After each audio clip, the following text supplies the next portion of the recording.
కానీ మీరు తప్పు చేశారు కదా, అలా వదిలేసి రావడమే తప్పు. కానీ అక్కడ రామోజీ ఫిలిం సిటీ అవన్నీ వెళ్ళారు కదా, రామానాయుడు స్టూడియోస్, ఎవరు ఫస్ట్ రెస్పాండ్ అయ్యారు?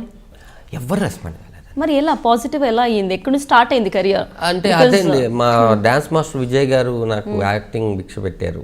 అక్కడికి వెళ్ళిన తర్వాత సత్యమావి గారితో ఆయన యాక్టింగ్ ట్యూటర్ అనమాట. మాకు యాక్టింగ్ నేర్పించేసరికి ఇప్పుడు నాకు యాక్టింగ్ వచ్చింది, ఇప్పుడు నేను దేనికి పనికి వస్తాను, నేను ఒక కామెడీ చేయడానికి పనికి వస్తాను, అందరూ నన్ను చూసి నవ్వుతున్నారు.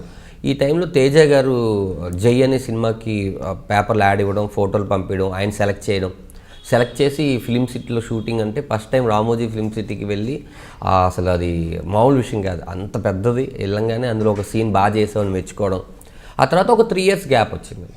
3 years అందులో ఎక్కడో ఒక చిన్న బిట్టు, అది మా అమ్మగారిని తీసుకుని వెళ్ళి థియేటర్లో చూసాను. అది నాకు చాలా హ్యాపీ మూమెంట్ అనమాట. అది మా అమ్మగారు ఇగో చూడు పెద్ద స్క్రీన్లో కనిపిస్తున్నాను నేనని. ఆ తర్వాత జై అనే సినిమా అయిపోయినాక జగడం నా కెరియర్ మార్చేసింది. సుకుమార్ గారు జగడంలో చాలా పెద్ద వేషం ఇచ్చారు, నాంపల్లి సత్య అని ఒక క్యారెక్టర్. దాంతో ఇమీడియట్లీ ఆ సినిమా చేసినటువంటి అప్పటికే బొమ్మరిలు చేసిన భాస్కర్ గారు, దిల్ రాజు గారు చూడడం, పరుగులో క్యారెక్టర్, ఆ సినిమాకి అసోసియేట్గా చేసిన ఆయన యువతలో క్యారెక్టర్, గోపి అట్లా ఇప్పటి వరకు తిరిగి చూడలేదు. సో స్టార్ట్ అయిన జర్నీ ఎక్కడ speed breakers. So audition first ఇచ్చిందంటే జై అని అనుకోవచ్చు. అంటే జగడం కూడా ఆడిషన్ ఇచ్చాను నేను, కానీ ఫస్ట్ లోనే సక్సెస్ అయిపోయారు. సక్సెస్ అయ్యాను. సో ఆ ఇంట్రెస్ట్ అనేది మిమ్మల్ని అట్లా తీసుకుంటే, అంటే నేనేంటంటే ఏదైనా చిన్నప్పటి నుంచి నమ్మేది ఏంటంటే నీలో ఏం లేకపోతే గనక నువ్వు వెళ్ళి వేస్ట్, నీలో ఏదైనా ఉందంటే అది కరెక్ట్గా ప్రజెంట్ చేయాలి. నీలో ఉన్నది ఎప్పుడు దాచేసుకున్నా లేకపోయినా కూడా వేస్టే కదా. అందుకని ఉన్నది నేను కరెక్ట్గా ప్రజెంట్ చేస్తాను, అది నాకు కాన్ఫిడెంట్ అనమాట.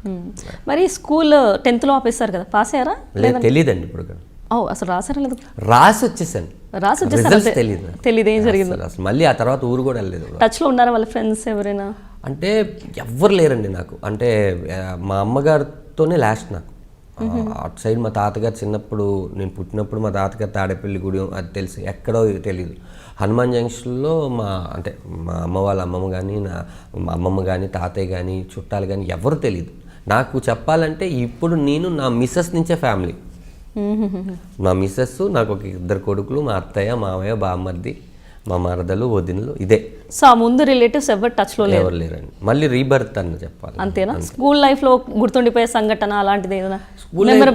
ఉన్నాయండి, ఆ బోల్డ్ అని ఉన్నాయి. అంటే అప్పుడు సతీష్ అనే ఫ్రెండ్ తెలుసు, ఎప్పుడైనా ఫేస్బుక్లో మరి టచ్లోకి రావాలి అనమాట.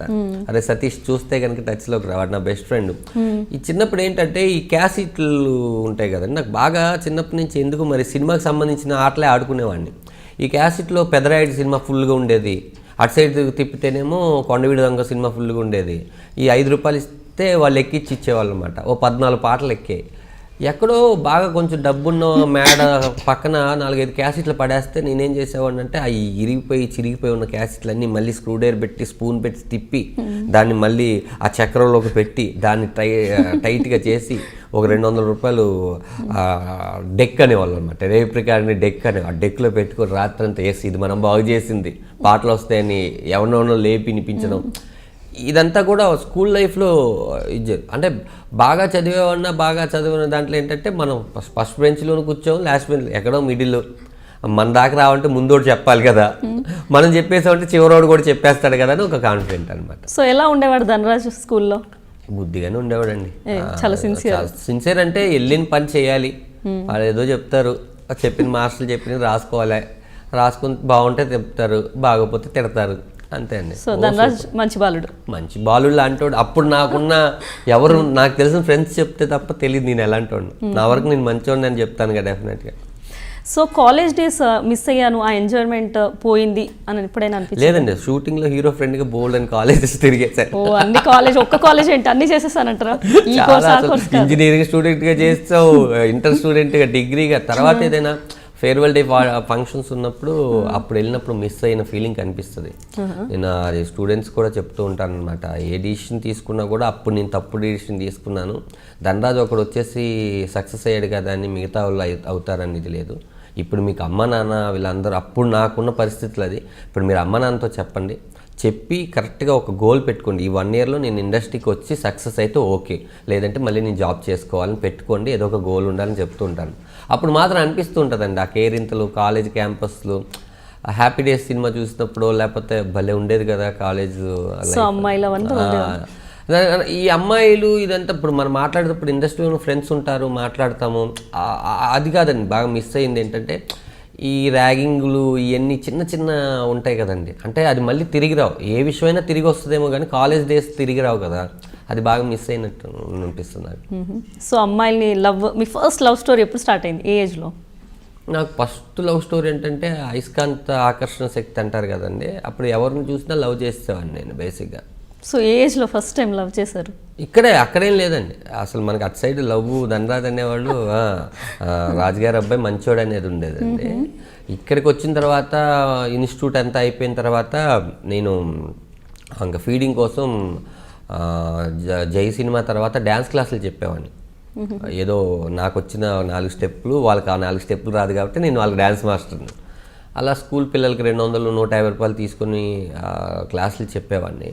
ఈ చెప్పే పరిధిలోనే మా మిస్సెస్ పరిచయం అయింది నాకు. అక్కడ పిల్లలందరూ కూచిపూడి అయితేనే జాయిన్ అవుతాను, వాళ్ళ మదర్ ఫాదర్ అనేసరికి ఎవరున్నారంటే షీజ్ కూచిపూడి డాన్సర్. తను ఖమ్మము, తను ఇక్కడ వచ్చేసి ఇంటర్ సెకండ్ ఇయర్ చేస్తుంది అనమాట.